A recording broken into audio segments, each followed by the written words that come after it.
Want to get it loaded up. Alright. Yeah, I modified stuff around a bit, so alright.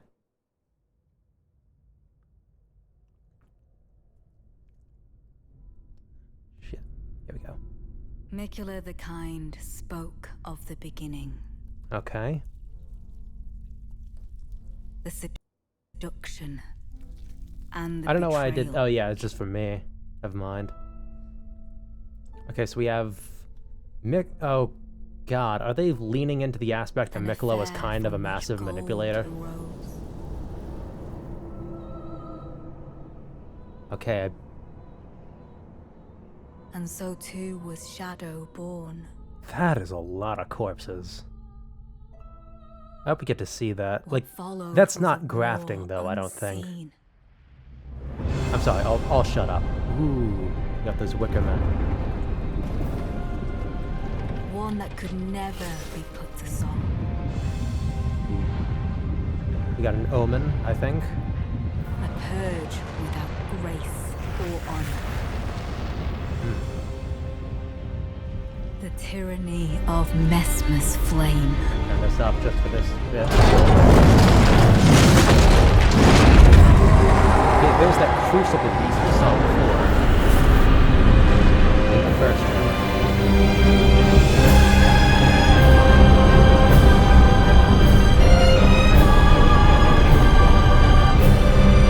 Yeah, those definitely look like omen of some kind.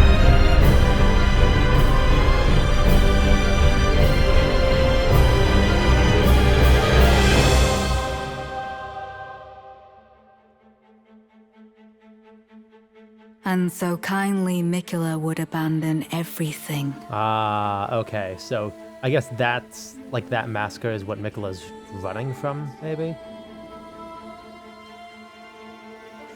His golden flesh. His blinding strength. Even his fate.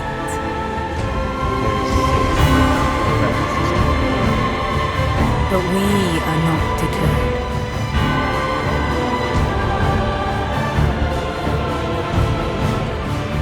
We choose to follow. That's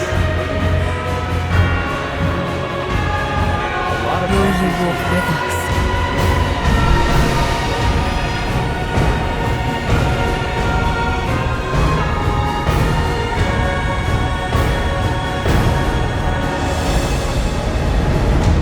Okay, just a bit more. Yeah, we know. Oh, is that it? Okay. There's a bit over here that I want to look at. So, I thought this would be Mikula, but maybe it's not. Like, that may be Marika. If this is supposed to be, like, some kind of corrupted Erd tree. And so too was Shadow born.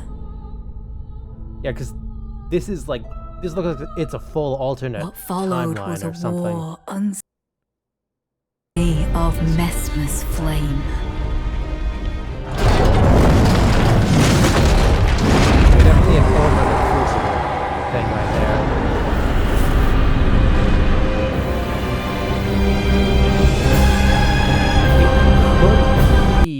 It could be that Mesmer had something of a corrupting flame. Like, he may have made contact with some outer god similar to Melania with the god of Rot. But we don't really know for sure. But these definitely look like Omen people based on... Or Omen or Crucible based on the horns. I think Omen and Crucible are considered, like, one and the same, but Omen is, like... Omen is the current Erd tree name for it. Meanwhile, Crucible stems from prior to this current Erd tree. Yeah, so we've got a lot of these, and it seems like a lot of NPCs are making a pilgrimage of some kind. His golden flesh. His blinding strength. Blinding strength. It's the first time I've heard Even of his fate. power. Usually he's more of a more of an innocent, But we are not charismatic deterred. person.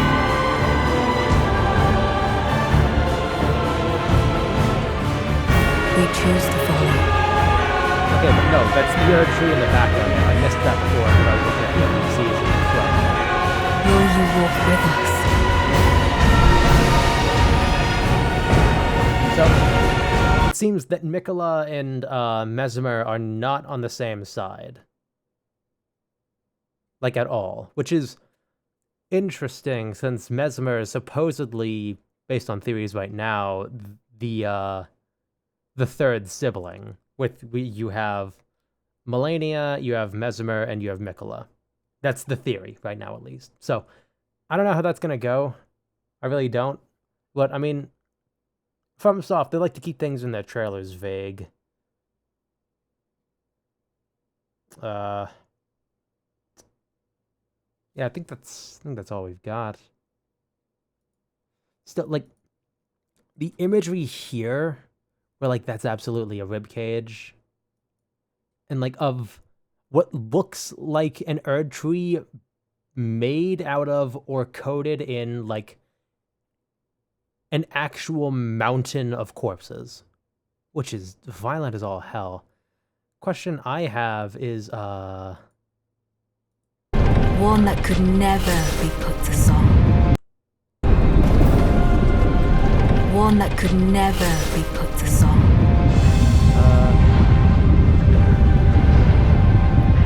A purge without grace. Yeah, I think a question here is this the Erd Tree capital? I forget what it's called. What is it called again?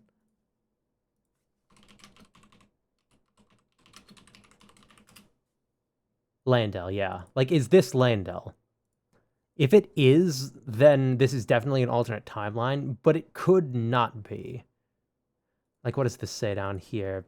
The shadow of the story can now be told. Learn the history of the realm of shadow. Yeah, so it seems like this is an alternate realm of some kind. The unseen land. But, like, the thing about using shadows, as in, like, not the Sekiro way, but more of the, well, I guess in the way that they're using it here. I really don't know what phrase I'm looking for here, but the way that they're using it implies that things that happen in the non-shadow world will be reflected in how the shadow world changes. Like the unseen land, the history of the realm of shadow, the shadow of the story can now be told. Like, it sounds like what's happening in the DLC is happening in tandem to a lot of other stuff happening in, like, the main game. Which, given what we know gameplay-wise of, like, how there are DLC-specific upgrades that we can get to, like, our damage and health,